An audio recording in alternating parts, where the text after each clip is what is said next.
And also I have a problem with the fact that social media has changed so much in modern times. A lot of the things I said that are being used against me were said 5 or 6 years ago in long format video.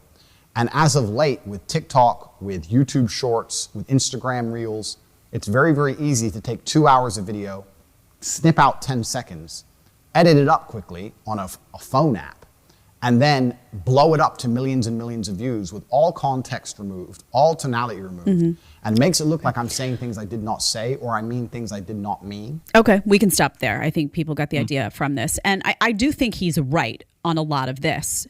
The criticism is, and I want you to respond to that, to what he said, and also to the criticism is, one, how did he not know that this was going to happen? Everyone who's famous gets their videos chopped up. He had to have some sense that this was going to happen. And the second criticism is from people who say, wasn't this his business model? You know, there was The Guardian. I pulled a quote from The Guardian, and it says, his rapid surge to fame was not by chance. Evidence obtained by The Observer shows that followers of Tate are being told to flood social media with videos of him choosing the most controversial clips in order to achieve maximum views and engagement. So the criticism is that, you know, through Hustler University and through the business model that he established, one of the incentives was for these affiliates to repost content. So how did he not see that this was going to happen? What is your reaction to that? Yeah, I once again, that's just one of the things I was critical of him on my show yesterday was the guys who are the Tate Army are basically his cam girls, more or less. I've heard it put that way. Now, if you don't know anything about their history, that's how they sort of came up in the business. Prior to OnlyFans, they were guys who ran cam girls, and pretty much they skimmed off the top. And they would put the girls out there. Sometimes they would be the ones sort of doing the hustling behind the scenes. It's not unlike most OnlyFans like the most popular OnlyFans girls today are not running their own channel. It's the guy behind them that's helping them sort of promote this, and she's the talent that's on the screen. They were doing that long before there was an OnlyFans, and so this model is sort of like, well, we're going to have other. It's not. And I know Patrick Bet David gets kind of bristles at this. It's not multi-level marketing; it's affiliate marketing. So you join Hustlers University for $50 a month, okay? And as a benefit of that, if you're not saying you have to, but if you repost, you start a new channel that it's an unaffiliated channel with Tate's on YouTube, and you rebroadcast or you do derivative work of those broadcasts that they have, then you will get kickbacks as a result of that. It'll pay for itself, and there's a sort of a financial incentive for his fans to go and produce this stuff, and that's really how he owned the algorithm on YouTube. He's the first guy that I know who has successfully gamed the YouTube algorithm by essentially flooding the channels, or flooding YouTube with his followers. And so and of course this was sort of a downstream thing. So if they were part of the university, that he was getting that money from these guys, but then as a result they were getting affiliate dollars by rebroadcasting this stuff, and that's how it worked for these guys. Now the problem with that, of course, is that you draw a lot of attention to yourself, and you know what happens then is you get like Dave Portnoy like calling you, and you get like Tucker Carlson calling you, and suddenly now you can't go on YouTube without seeing something in your impressions about Andrew Tate. That's how people know this. That's why high school teachers are complaining about their middle school and high school kids are like repeating the same kind of things that they hear in a Andrew Tate buzz clip, which is, by the way, a 30-second, 45-second buzz clip on Twitter, on TikTok. So the same thing that you can't, it's kind of hard to complain about the business model of how you're taken out of context in a 30-second buzz clip, when at the same time that's your marketing strategy through the guys who are rebroadcasting your own material in the form of 30-second, 45-second, TikTok videos. So now, as a result, he is the most Googled guy on planet Earth. People who would never have even known him or heard his name before want to talk to him. I'm actually surprised he hasn't been on Joe Rogan yet. Yeah. But that's pretty much how it worked, and that's how he gamed that algorithm.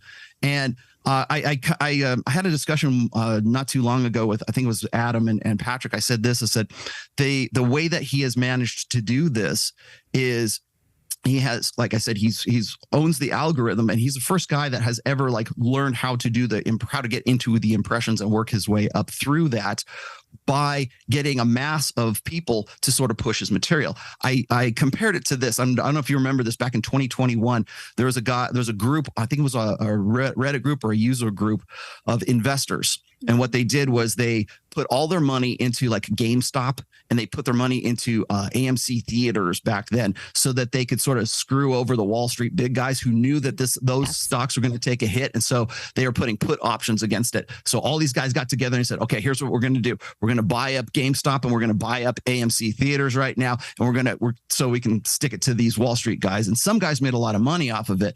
But what they had done is they played by the rules. They played successfully by the rules, and they got enough people to go and buy those stocks to offset the Wall Street guys who are betting against those two stocks. It's very much the same kind of dynamic. You get enough guys to get on board to say, okay, guys, get together here. We got 100,000 dudes. We're gonna rebroadcast Tate and keep going, and that's how we're gonna own the algorithm. They're still playing by YouTube's rules, right? But now YouTube says, no. You don't get to those. You figured out the code. You broke the code, right? You figured out the code in the matrix and the algorithm, but now we don't want you to do that anymore. And that's why TikTok bans him and all of his sub accounts and all the people who are rebroadcasting his material, because it's that dangerous. It's that he's the most dangerous man. He's the number one. Yeah, he's on the FBI's most wanted list as a result of simply putting out this message out there. It would be different if it was something that was like seditious, or it was something that was like pro, conservative thought or whatever. But it's not. It's it's essentially red pill material. It's essentially the manosphere, and that's what they're threatened by. Yeah, it's fascinating. And I think one of the, just having gone through media myself, I remember when I first started doing television, I really was thinking about everything I was saying very carefully, kind of learning what it meant to have an audience. And that evolved. And one of the takeaways for me was that I don't know if he was ready for it to blow up so big and so fast. I mean, it's just, it's too much for many to even think about, like, how does this just all of a sudden happen? And I don't know that he was necessarily ready for what was coming his way, because there's a lot of people that wanted to capitalize. They wanted to make money off of the fact that he was rising. And then there's a lot of people who really stay attuned to someone who is on the rise. And, a lot was brought up about the Big Brother years and that video that popped up that wound up being like a kink video where there were two consenting adults, but it rubbed people the wrong way. And that wound up being why he was dismissed. And I said, he wasn't banned then. Why wasn't he banned then? Because he was really nobody, right? He's being banned now because this is a guy who does have an army behind him, has a lot of guys that agree with his content, has a lot of people that have listened to the long form interviews, and they're not just listening exclusively to these little sound bites. And now he's a problem I think he's a threat to a lot, of movements. He's a threat to the modern way of living. He's a threat to modern feminism. He's a threat to a lot of institutions that, want to preserve their right to ban and their right to censor. And this guy's just out there saying anything, so I think he's a threat to a lot of the status quo in many respects. I want to get to a part of this where he talks a little bit about. Can I throw one more thing out here really quick? Because this will put a period to that whole section right there. Yeah. When I was doing my show yesterday, I usually start with sort of intro videos and little breakdowns. One of the videos I showed yesterday was this guy, and I don't know who the guy's channel was, so I apologize. The guy was going around Central Park, and he had his cell phone. And he was asking random, like, young people, Gen Z people, and old, and maybe slightly older, what they thought of Andrew Tate. And so he was going to ask these girls. He was asking, the guys that were with other girls, and like damn near every one of them, except for the last dude, just hated him. And every single point that they brought up about like why they didn't like him, and to the point where they like really wanted to like, punch him or hurt him in some way.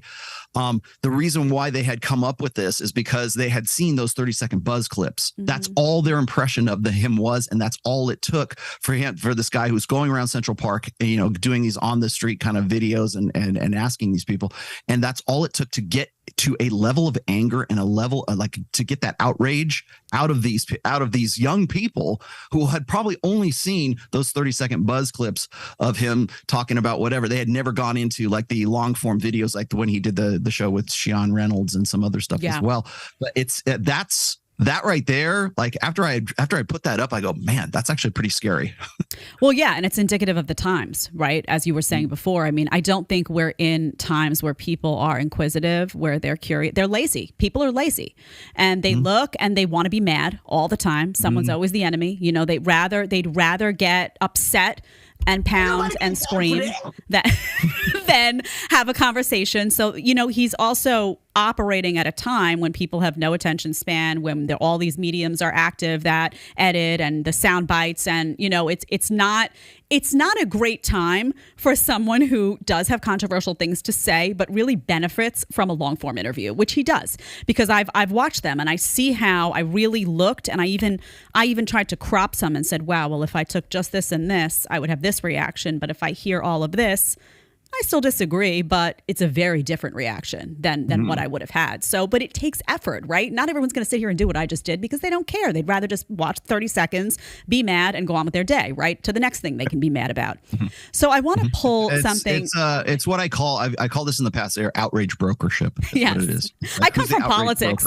Rollo, everyone's outraged. And usually you know why. You know why they're outraged in politics? Because they watch cable news. And cable news operates in the same exact way. I worked in it. You got 3 minutes. You got 3 guests. You're all trying to get a word in. Nobody accomplishes anything, and then everyone leaves angry. It's a business model. It is a business model, and it's successful for a lot of these places.